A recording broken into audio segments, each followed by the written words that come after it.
Immortality project requires inserting self into the minds of others, only existing for short moments, like a strobe light. I'll flash into you for just a second.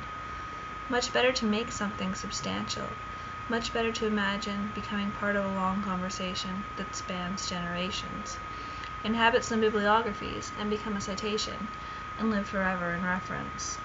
But sex. There's judgment in so much of it that needs to be emptied out.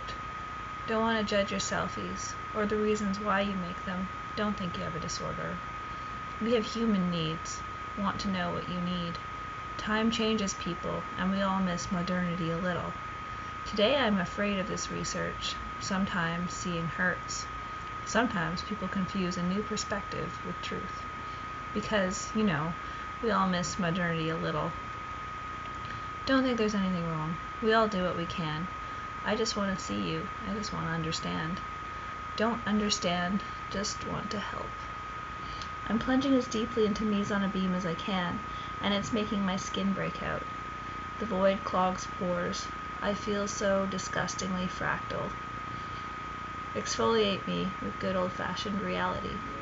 Strange, being many at once, seeing oneself from every angle in the hall of funhouse mirrors. And then there's the one that sees, the one that is never reflected in the mirror. That one gives itself the most trouble. Let us stand at the edge of this fountain and look down into it, and let it look back into us. There are creatures there that are anti-yous on the other side of the mirror. No, there aren't. Your body isn't an idea, or it is, but it isn't only that. Public intimacies without touching, but just want some punkdom with some punk. Want to be skewered through with a lack. Want to bump abysses without bodies. Want. Territory everywhere, still floating. There is no course, no subject. Total actualization. No charge, seemingly irreversible. I'm spending too much time on the internet. That inward gaze is a paradox. You are looking into your own downcast eyes, looking into your own downcast eyes.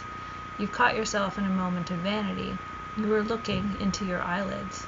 I love the look of selfie eyelids. Never before have I seen so much eyelid in portraiture. This is the era of the eyelid.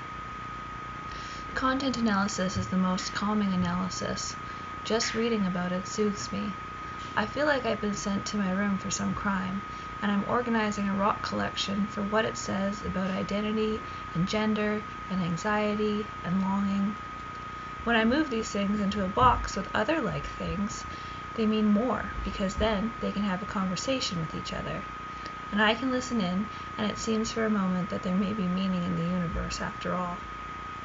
Our selfies are trying to find their friends, so they can talk about what it means to be a selfie, so they can figure out what they're trying to say. Being known. You will feel sad for a time.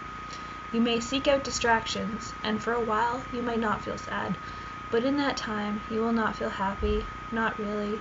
You might feel excited, or high, or drunk, or confused, or forgetful, or empty. Distraction just tucks the sadness behind your ears. In distraction, you may find all kinds of pieces of yourself, scattered about in the glances of others, reflections of your face in the eyes of others, and you may imagine that you are known by them, but you are not. Very few people will ever know you in the way that you need to be known. I wish I could tell you the best way to find these people, but I have been looking probably my entire life. I know that you won't find them when you're distracted. You may find them when you're sad. Distracted people just graze sweatered arms in the crowd. They don't really touch. They are bodies, or they are not bodies. And they're like the music in a hair salon. They are the song you're not really listening to, but they protect you from that silence that begs you to have a conversation with the woman who has her fingers in your hair. So now we have non-linear narratives. Everything moves without coherence. It teleports from one place to the next, without the journey. There is no longer a stream of consciousness. Consciousness is a terribly disjointed web about the carnivalesque. The mind is a bearded lady's veil and a freak show in the future for aliens and cyborgs. Feelings are coded before they are felt. Facebook does mood-influencing experiments and hardly apologizes. Why should they?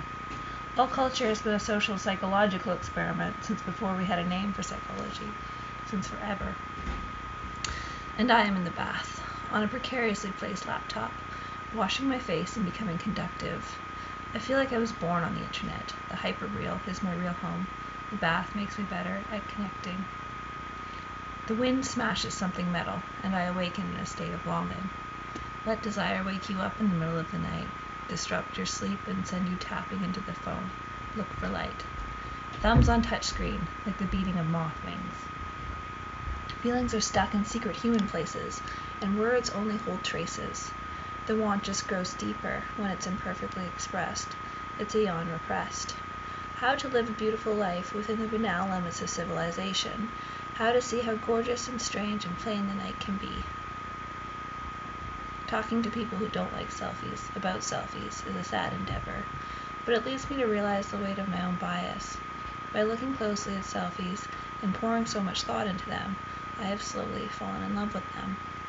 Those hours of eye contact with those blind but seeking internet eyes has bonded me like a lover to the soul of the world through the synthetic sharing of oxytocin. Tony Braxton plays in the other room. The dog is barking at rats. My feet are covered in dirt from the patio, but I feel clean. Spent the evening making a ridiculous collage. Looked at faces, copy-pasted. As an infant, I just wanted to see faces. My mom lined the door frame that held my Jolly Jumper with cut-out magazine images of faces. I would bounce in glee and stare into the flat faces of strangers and look for meaning.